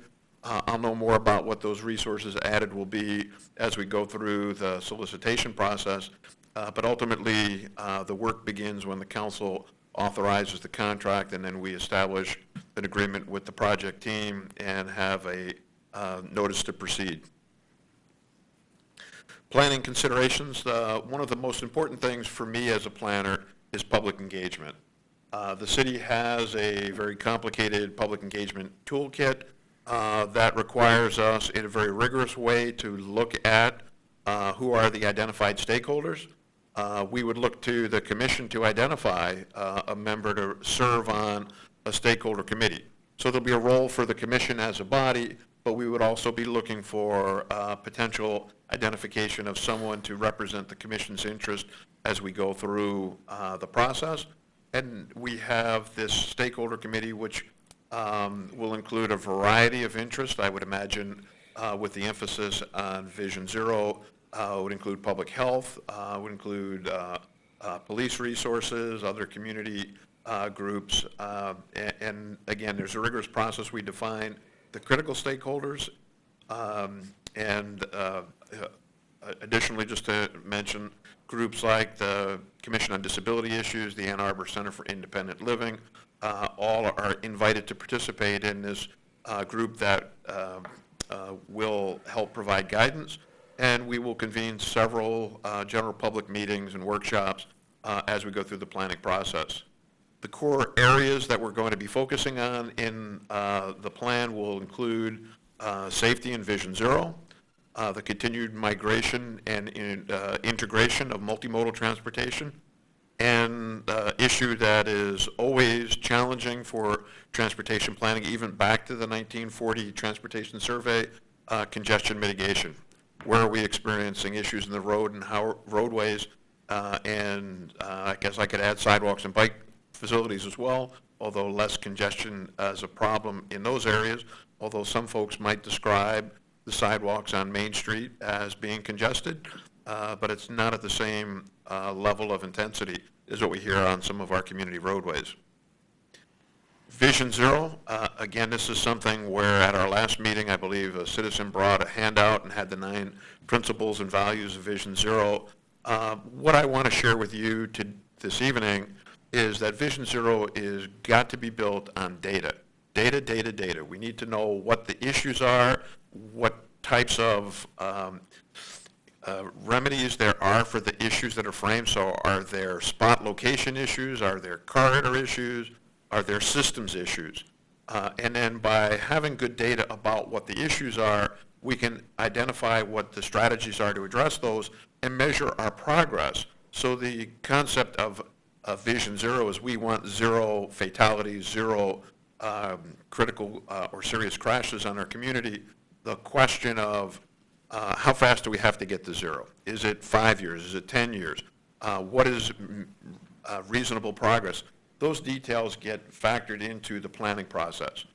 Additional areas that are critically important is that the engineering is not the only facet of creating a safer community. And so education and enforcement also will be addressed in a planning context. So again, I'm talking about planning for a plan. These are the areas that we're going to focus on and make recommendations as to what should happen. The last slide will talk about implementation, where we actually have the rubber hit the road. But keep in mind, this is an opportunity where we will gather with stakeholders and with the public to talk about how it is that we in Ann Arbor define what Vision Zero and what strategies, tactics, and actions we'll be taking. Multimodal, again, this is one that historically, go back to the 1980s, we had a bicycle plan that was primarily for recreational bicycling. Fast forward to, lost the screen. It's back. In the early part of this 21st century, we began to integrate pedestrian activity and looked at bicycle transportation more as a mode of transportation, not merely recreation or access to recreational facilities. And where we need to move forward is that the discussion of transportation doesn't differentiate whether you're in a powered automobile or a active transportation mode of walking or bicycling, that it's a means that somebody uses to get to where they need to go for accessibility or mobility reasons in Ann Arbor, and they'll all be in one report under one cover and addressed in this planning process. We also heard a little earlier today about airport. We do work closely with AAATA and transit, both bus stops and transit facilities. The Blake, for example, I've talked with this group about things like our Amtrak station, and all of these considerations will be outlined as to what our expectations will be, and we'll define in the plan how we're going to monitor our progress to achieving our plan. Congestion mitigation, there are different types of congestion, there are different strategies to respond to congestion, things like transportation systems management. That means how can we use the facilities that we have better? That in today's world includes a lot of deployment of technology. How are we monitoring traffic in real time? I believe Luke talked about our Scoot program. What enhancements are there that we can make to moving vehicles more expeditiously on our existing system? Transportation demand management, how do we manage whether it's time of day or mode of vehicle or mode of transportation that reduces the demand on areas that have volumes that exceed the capacity of our road infrastructure. System operation and event management's another area that think about game days. A lot of folks coming and going, and so those are areas that create congestion, and we need to have strategies to respond to that. We're looking at, as a city and in cooperation with the RIDE or the AAATA, in terms of priority system for transit services. So the bus with 50 or 60 people in it is given priority consideration at a traffic signal. I recall too many times when I used to be on, it was the Route 2, we'd be the second to next vehicle, but the light would cycle to red, and we'd have to sit there for a minute and a half, and you've got a bus with 60 people standing room only. The communication between the vehicle and the signaling system is an opportunity that we can capitalize. We're going to include it in the plan, and hopefully it'll be something that we can implement in the short term.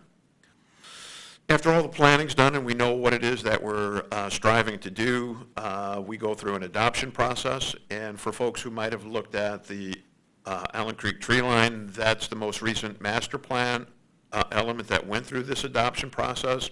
We, as a Transportation Commission, actually engaged in that process. We sent a resolution to both the Planning Commission and to the City Council, and that's the formal adoption process where there's a variety of statutory responsibilities, including countywide review of the document, and our transportation plan update is a bona fide element of our city master plan, so we'll follow this. I'm going to tell you this now because I learned it the first time through in 2007. It started out, if you look at the city's route non-motorized transportation plan, some covers say 2006. It was formally adopted in May of 2007 because this process takes about 4 to 6 months from once you have a document till you can get it through, goes to the Planning Commission, they have to release it for county review, goes through county review, time for addressing comments, and then ultimately back to the commission and city council for adoption. Implementation planning, we don't plan for the purpose of planning. We plan for the purpose of identifying an action agenda. We'll be looking with more clarity in short-term improvements. There's also medium-term improvements. So what are you going to do in the next 2 to 5 years? What are you going to do in 5 to 8 years? And then what are you going to do in 8 to 15 years? Because by the time you get to 8 to 15 years, you're into another planning cycle. But we'll be clearer in the short term. We also evaluate some things we report on annually, and those cycles will continue. We do identify in the implementation how much in the way of resources do we have available for the various modes. There's millages for the public transit service.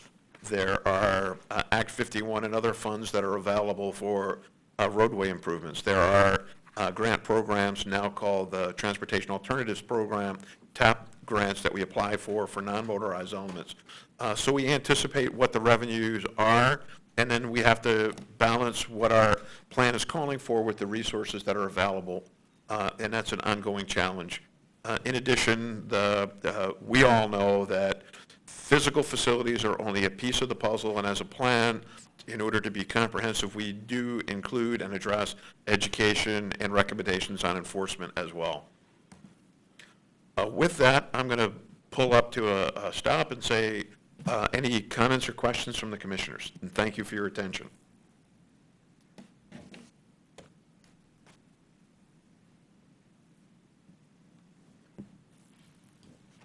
Eli, you mentioned the importance of data with Vision Zero, and what does the city sort of currently do, say, looking at crash data? What would your dream scenario be in terms of what we could do with data, and what would it take to get there? So I'm not going to be a dreamer today.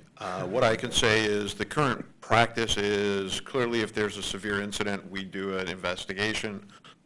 We also have an annual safety call that comes in from MDOT, and there's an ongoing collection and compilation of crash or UD10 crash reports that are available in a number of mediums. So our traffic engineering staff look at that in that context.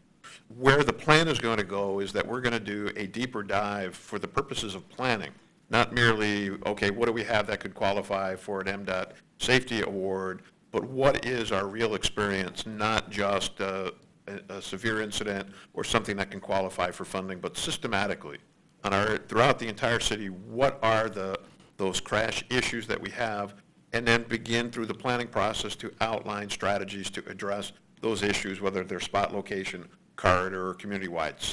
Speeding, for example, is a community-wide issue and has a different strategy than where we might have a very high crash incidence location.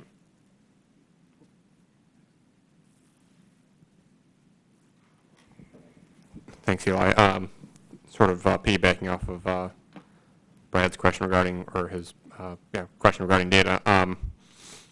One thing that came to my mind when you mentioned data that I would be curious to see how we address, the importance of data. I completely agree is it's going to be a huge part of how we decide how to tackle things short term, medium term, long term.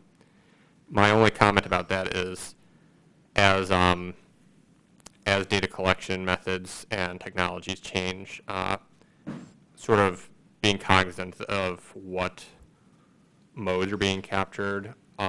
We tend to have a lot more granularity around automobile data, and to sort of realize, what are the opportunities to capture other modes, as well as to realize that, if there is a differential in how we collect data or our methodology for the two, that it doesn't necessarily, that doesn't become a one-to-one correlation of how we prioritize just because there is a lack of data or a difference in that collection or methodology. Well, I appreciate the comment, and I think that what we're at the threshold of some exciting new time, and Luke can speak to it in much more detail, but we have new detection systems that we're putting in place to help the SCOOT system at intersections that are not only measuring vehicle movement, but are capturing and measuring bicycle and pedestrian movements at intersections at the same time. So in the past, it's required staff actually sitting at the side of the road and counting how many people walked across the street. There are now newer methods, so the playing field is going to be leveled in some respect. And the question moving forward is, as we have that data, how do we use it? How does it inform our decision making? Is an excellent point, and that's something that I expect that we'll get into when we really open up the data discussion as part of the planning process. Yeah, and absolutely. I think it's great that we have that availability, and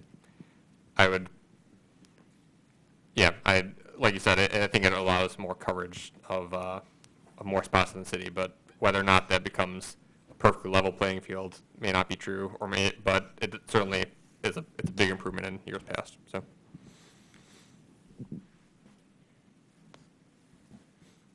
All right, I'm curious, thinking about the role that planning around parking kind of affects all these other aspects of the system. Is that something that would be likely commented upon or looked at as part of the planning process, or is that sort of like and I'm thinking particularly with downtown, like the pricing and availability of parking becomes sort of a proxy for pricing on congestion.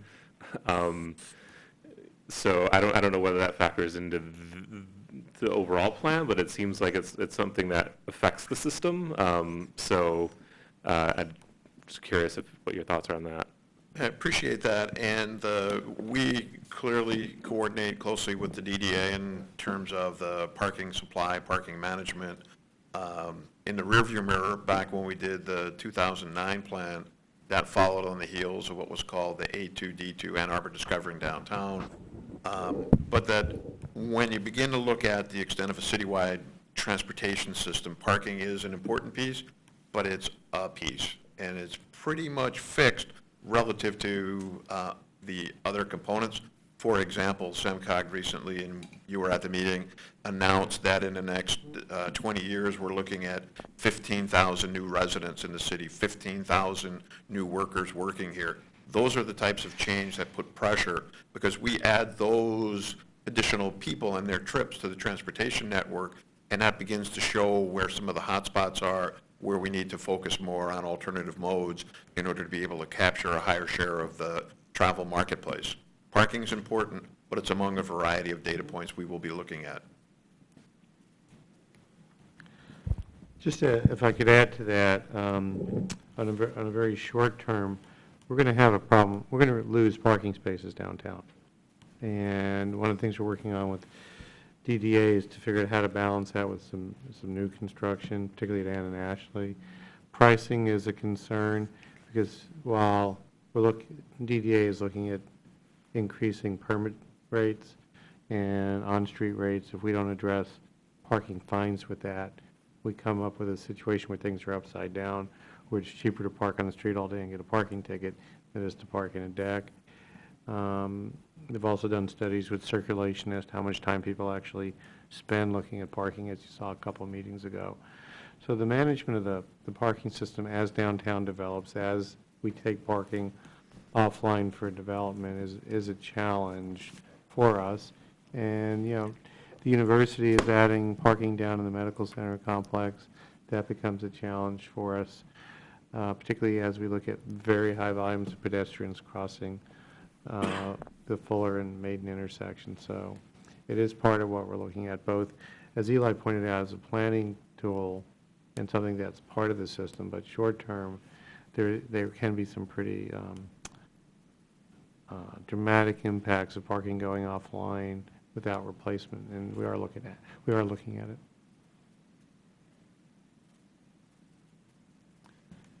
Eli, what I would find interesting, and I sure don't mean to be asking you to do more work. That's okay. But thinking back to the 2007 plan, I wonder if it'd be easy to show what was accomplished in that plan, what's been left to still be done and maybe part of the next one, and what did we learn in that plan that maybe it didn't make sense to continue to even think about it. So one of the pieces of information in our homework assignment was the 2016 annual report. So I appreciate you specifying the 07 plan, because that was the non-motorized plan. And we've been tracking the implementation of the elements of that plan annually, and so that information exists. For the 09 report, we will go through an exercise of looking at what was recommended in the short term, midterm, because that's about where we are, and which projects have moved forward and which one remains to be done. And so it's not extra work, it's work that will be done, and I appreciate the question.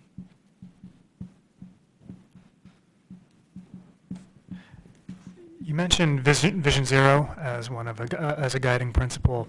I'm wondering, are there other opportunities to have like a value statement like Vision Zero as we go through this process, or as bodies will adopt it over time, in addition to things like Vision Zero? For example, maybe we want the increment of traffic or the increment of people that we expect to see, at least 15,000 people, for example.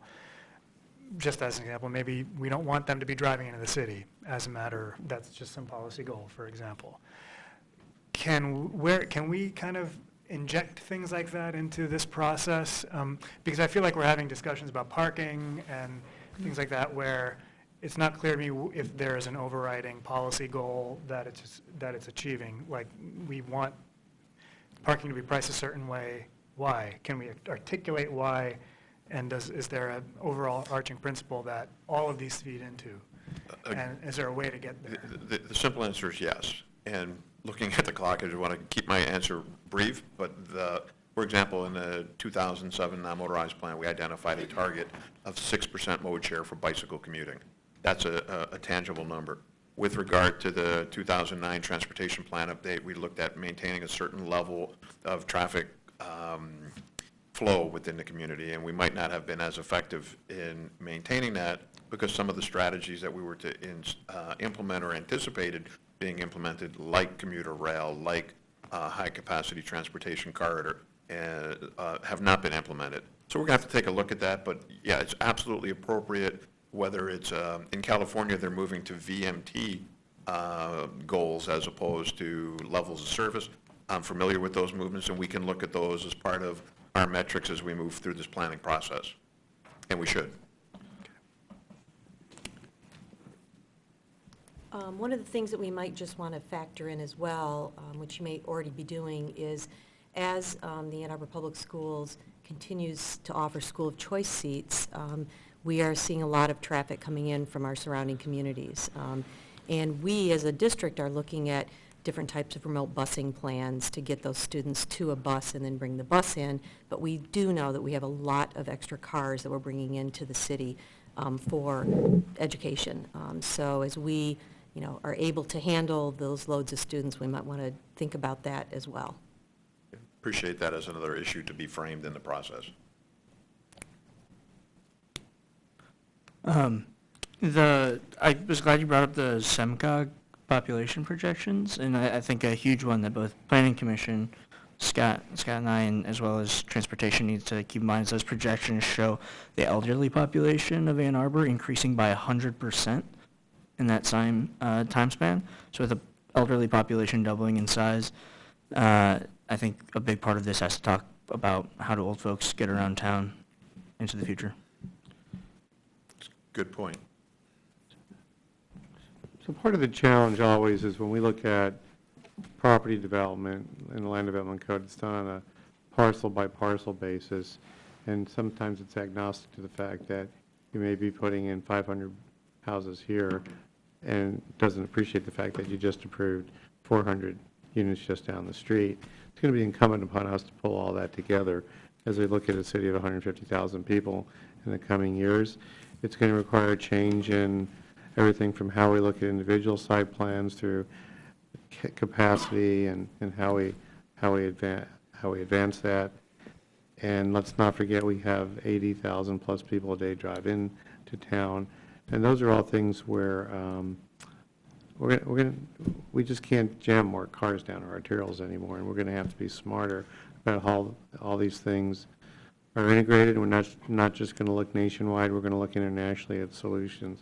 For some reason, we have an aversion to looking to Europe and other places for answers, but that kind of movement of people at times stands directly at odds with quality of life.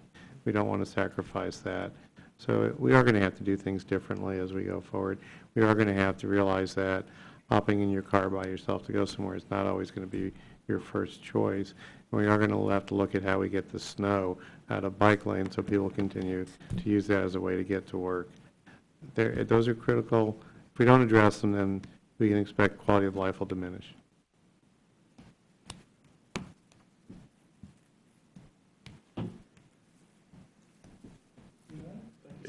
Thank you.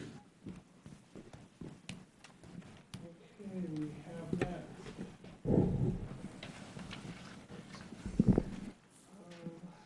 Staff reports. I think we're going to start with Crescent. Crescent can briefly share some updates as we're running short on agenda. Well, and for the sake of time, I'm going to keep mine very brief tonight, in that, absolutely, my pleasure, in that I will just refer everyone to the report in your packet and just highlight 2 new items and really just draw your attention to those. So they are both under the projects currently in design and planning. First being South State Street from I-94 to Ellsworth maintenance treatment. And I particularly want to highlight, it's an area that folks got an update a little while ago on the State Street corridor.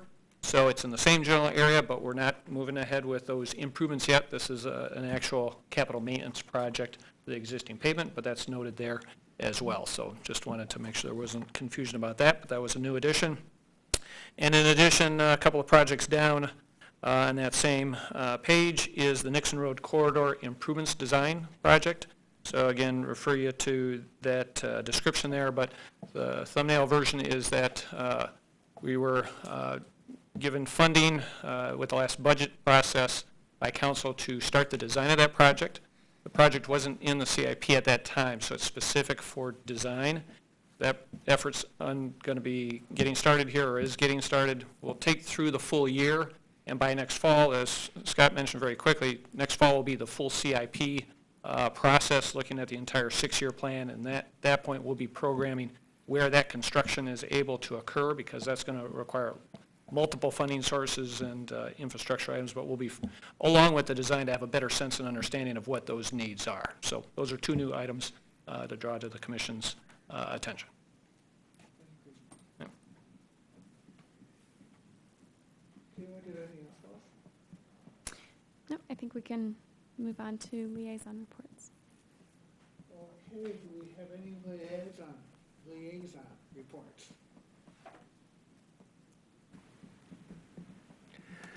Seeing none. Oh, I'm sorry. That's okay. I actually don't really have anything to say because I said it all with the CIP thing. So we did pass the CIP yesterday. But.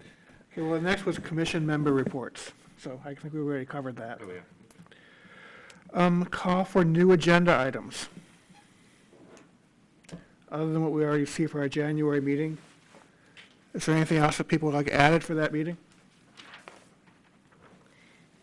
I'll just note one thing that will be on your agenda that's already been brought up tonight was the resolution requesting staff review of mobility in the Lower Town area. So it's been mentioned, but just wanted everyone to be aware, because I don't think, since that was just passed on Monday, that was not linked with your agenda materials, but it's resolution R17472 that we're referring to there. And that will be part of your agenda materials for the January 18th meeting. And staff will get materials to you in advance to respond to, and you'll be asked to make recommendations at that meeting. So again, with the timeline that's laid out in this resolution, it will be the case that the Transportation Commission needs to make their recommendations at the January 18th meeting. There won't be time, unless if you request an extension from City Council for that to be delayed, there wouldn't be time to extend that as initial recommendations at the January meeting and then final at February. It needs to get back to council sooner than that.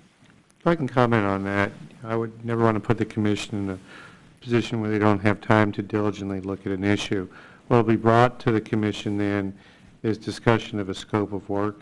What should we look at? What are the short-term, intermediate-term, and long-term deliverables that we want to see? So I think it does lend itself towards a one-time healthy discussion, because that'll form the basis of us putting together a budget amendment and some resource requirements and a schedule. So while it may seem like it's not a lot of time, it's really addressing a scope of services for movement of people by all modes to and through that area. And I think it can be done in a healthy and lively discussion in one agenda session. Look forward to it. Thank you. One other thing, Robert, that is not really a next agenda item, it's something I should have mentioned probably during public comment, but you all have a copy, all the commission members received a copy of the Michigan Association of Rail Passengers. Mr. Clark Chernetsky dropped these off earlier today. He's been regularly attending our public meetings as a member of the public and actively commenting, and wanted the commissioners to each receive a copy of the Rail Passenger News. So you know you have that. All right, our next meeting is Thursday, the 18th, 7 o'clock, same place. And if there's no objections, we will be adjourning. 3, 2, 1, go. Adjourned. Thank you all.